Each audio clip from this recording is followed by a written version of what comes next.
Bonjour à tous, c'est Sandy du Petit Point Geek et je suis ravie de vous retrouver pour cette nouvelle vidéo. Depuis quelques temps, je vous ai présenté pas mal de jeux de rôle et j'avais envie de vous présenter de nouveau un roman. Donc c'est ce qu'on va faire aujourd'hui. Je vais vous présenter La Collision des mondes de Sam Cornell, paru chez Livre Édition. Alors je dis Livre Édition, mais ça s'écrit Livre Sédition. Alors surtout, ne le prenez pas mal si jamais je le prononce mal. C'est une maison d'édition belge qui a vu le jour en 2015 et qui propose une ligne éditoriale très complète. On y trouve principalement des romans issus des cultures de l'imaginaire, s'adressant soit à un public jeune, soit à un public adulte. Ici, le livre que je vais vous présenter est plutôt pour les adultes. Pour parler brièvement de son auteur, il s'agit de Sam Cornell. Sam Cornell est un auteur français qui a vécu une partie de sa vie aux États-Unis. Après des longues études et passionné de sciences et de littérature, il a décidé d'écrire et signe ici son premier roman. On voit que ses passions sont largement sollicitées dans ce livre, mais ça je vais y revenir.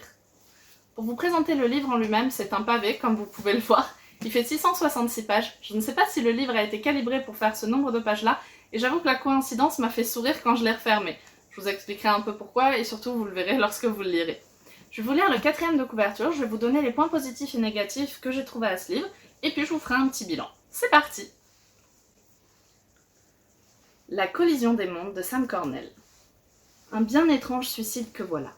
La missive glissée sous sa porte invitait Calvez à revoir les conclusions de son enquête. Et si finalement Galantier avait été assassiné? Mais par qui? Et pourquoi? En reprenant ses investigations, Eduardo Calvez sera confronté à une affaire plus complexe qu'il ne l'imaginait, où tous les protagonistes se révéleront plus impliqués qu'ils ne le laissaient transparaître. Derrière le masque paisible et trompeur de la côte d'Albâtre se cachent des secrets que la bourgeoisie locale avait pris soin d'occulter. Chaque indice collecté guidera l'inspecteur vers une autre vérité, tout en entretenant ce sentiment étrange qui n'est qu'une pièce d'échiquier, chahuté par des adversaires mystérieux œuvrant de la Normandie jusqu'aux Amériques. Cette enquête le mènera vers les confins du réel, car gravir la généalogie des Malville ne sera pas sans conséquence. L'aide imprévue de frère Guillaume et de mademoiselle Collinet sera la bienvenue, mais sauront-ils résister à la tentation que le mécanisme d'Alazen a toujours suscitée, ou succomberont-ils à son appel comme ce Rose-Croix trop impatient? Alors, comme vous pouvez le voir dans le résumé, énormément d'éléments.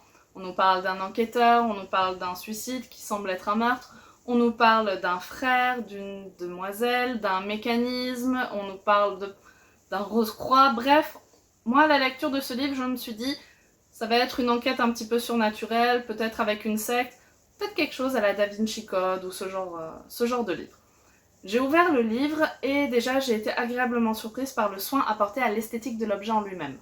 Que ce soit la couverture dessinée par Jennifer Pelen ou Pelan, je suis pas sûre de la prononciation, ou les en-têtes de chaque chapitre, comme vous pouvez le voir, ils ont tous été pensés pour donner éventuellement certains indices ou en tout cas l'ambiance du livre.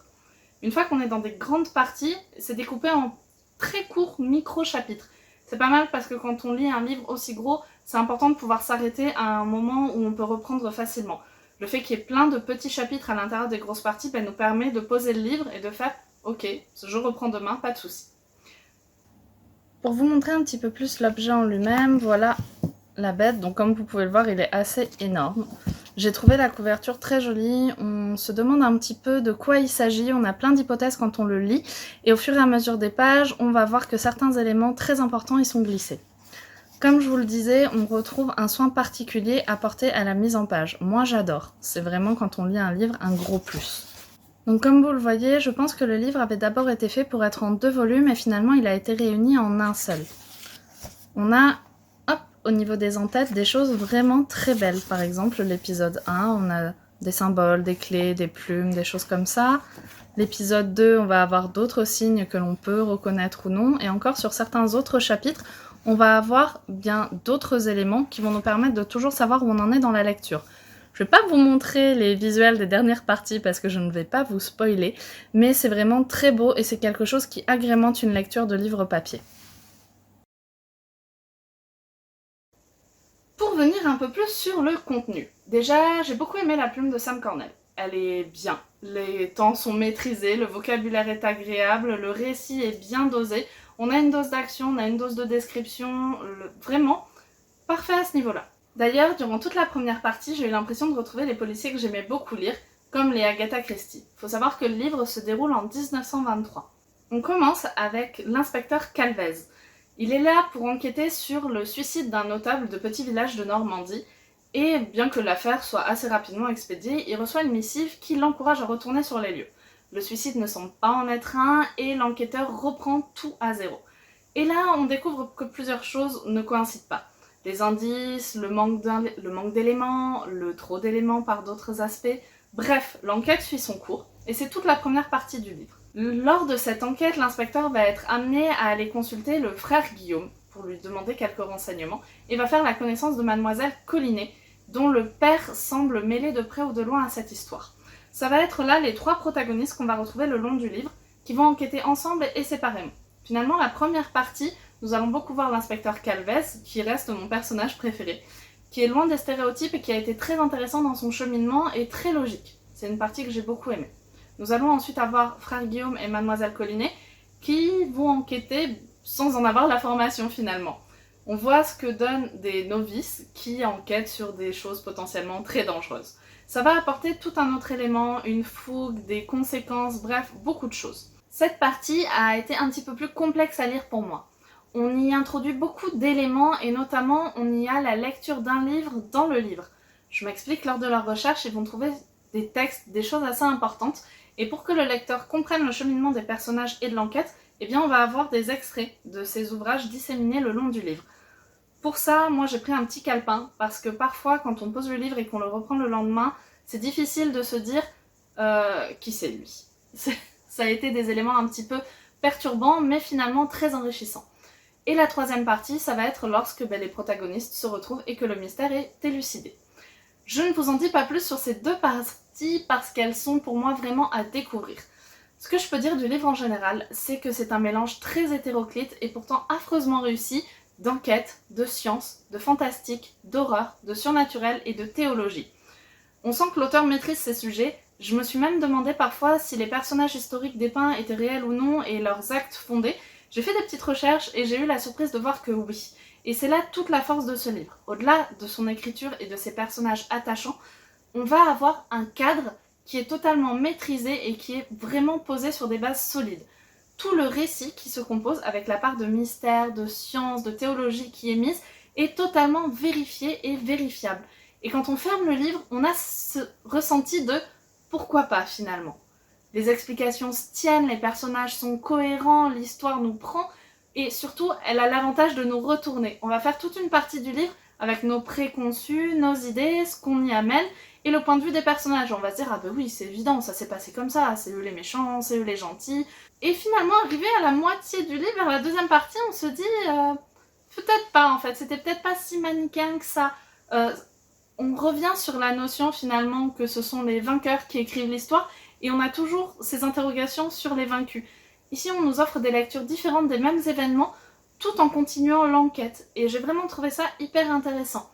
C'est pas très accessible à la lecture, il y a des choses qui sont très pointues, très recherchées, il y a des longs discours, il y a des longs récits sur l'histoire. Et moi, c'est vrai que l'histoire, en tout cas cette partie de l'histoire, c'est pas quelque chose que je maîtrisais particulièrement. Ça m'a demandé un petit effort d'attention, mais j'étais largement récompensée au fil du roman en voyant que ça s'imbriquait bien, que j'avais tout suivi, que j'avais compris. Et ça, c'était super gratifiant. L'histoire est bien menée, l'enquête est vraiment bien. L'épilogue ouvre sur quelque chose qui pourrait amener une suite ou non finalement. On a cette impression que même si l'affaire est close, si l'enquête avec tout ce qu'elle a amené est résolue, il reste beaucoup de portes ouvertes et il reste beaucoup de choses. Alors je ne sais pas si l'auteur compte continuer sa série ou non, puisque finalement le livre se suffit à lui-même, mais on pourrait retrouver certains personnages dans d'autres situations, ou pas. Ça, ce sera la surprise. C'est vraiment une lecture que je vous recommande, c'est un pavé, mais c'est un pavé génial à lire. Si vous aimez les enquêtes, la science-fiction, ou la fantasy, ou l'horreur, sans que je puisse trop vous en dire, puisque tout s'entremêle finalement pour nous donner quelque chose de très cohérent, n'hésitez pas à vous le procurer. Je vous conseille de passer par le site de la maison d'édition parce que les quelques livres que j'ai, ou par votre librairie évidemment, mais les quelques livres que j'ai vus via Amazon étaient des livres d'occasion avec une spéculation totalement folle sur le prix, alors que ce pavé ne coûte que 20 €. Donc n'hésitez pas à passer par vos revendeurs habituels ou par la maison d'édition directement. Si vous avez des questions sur ce livre, je sais que j'ai pas pu vous en dire énormément sur l'intrigue, mais comme c'est un livre à secret, je peux pas vous en dire plus sans vous spoiler et je voudrais pas vous priver de ce plaisir.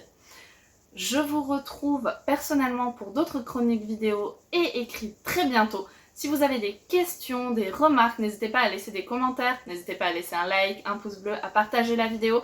C'est ce qui nous permet de vous présenter du contenu et c'est ce qui me permet de vous présenter autant des livres que des jeux de rôle.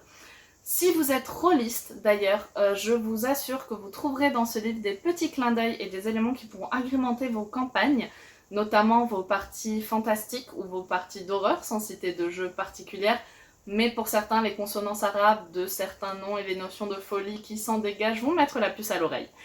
Je vous laisse donc sur cela, je vous souhaite une très bonne lecture, de très bons jeux, de très bonnes vacances d'été et je vous dis à très bientôt sur le Petit Point Geek.